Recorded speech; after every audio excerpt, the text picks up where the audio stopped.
Epimedium.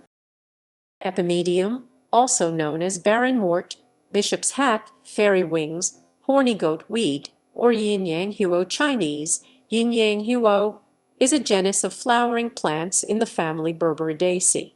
The majority of the species are endemic to China, with smaller numbers elsewhere in Asia, and a few in the Mediterranean region. Epimedium species are deciduous or evergreen hardy perennials. The majority have four-parted spider-like flowers in spring. The species used as a dietary supplement is Epimedium grandiflorum. It contains icariin, which is a weak PDF inhibitor, in vitro. Its clinical effects are unknown. Description: species of Epimedium are herbaceous perennials growing from an underground rhizome. Their growth habits are somewhat variable. Some have solitary stems, others have a tufted habit, with multiple stems growing close together.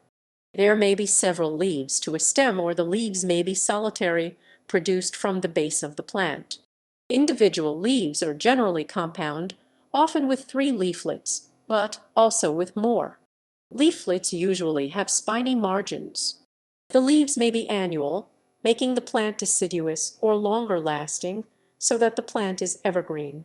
The inflorescence is an open raceme or panicle, the number of flowers varying by species. Individual flowers have parts in fours. There are 4 smaller outer sepals, usually greenish, and shed when the flower opens. Moving inwards, these are followed by 4 larger petal-like inner sepals, often brightly colored. Inside the sepals are 4 true petals. These may be small and flat, but often have a complex shape, including a nectar-producing spur that may be longer than the sepals. There are 4 stamens.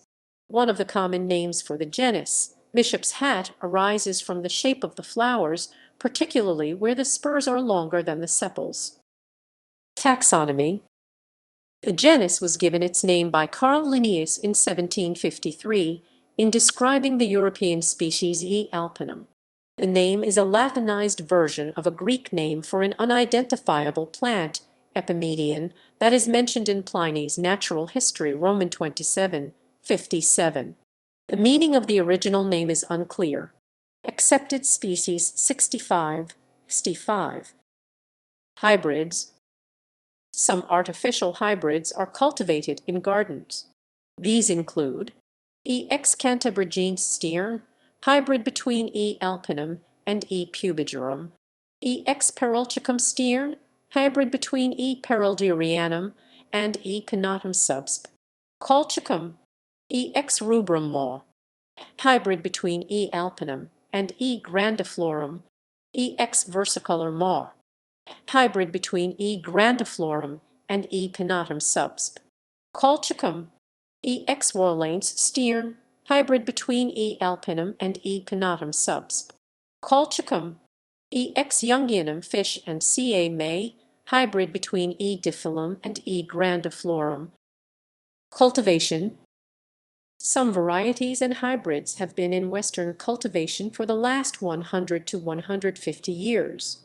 There is now a wide array of new Chinese species being cultivated in the West, many of which have only recently been discovered, and some of which have yet to be named.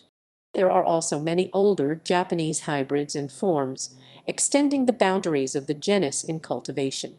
Few genera of plants have seen such a dramatic increase in newly discovered species, primarily thanks to the work of Mikanori Ajisu of Japan and Darrell Probst of Massachusetts.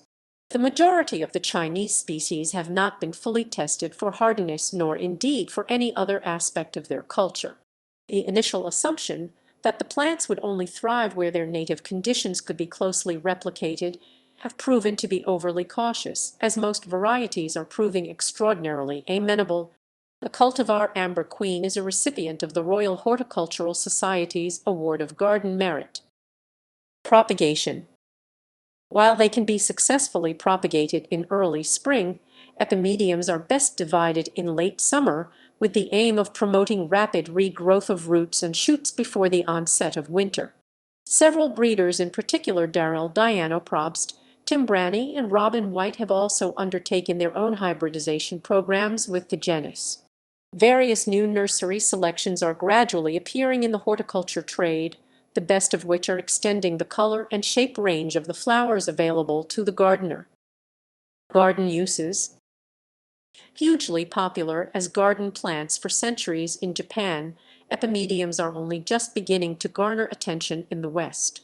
While they vary somewhat in their respective hardiness, all are essentially dwellers of the forest floor, and as such, all require fundamentally similar conditions of moist, free-draining, humus-rich soil and cool shade with some shelter for the newly emerging leaves.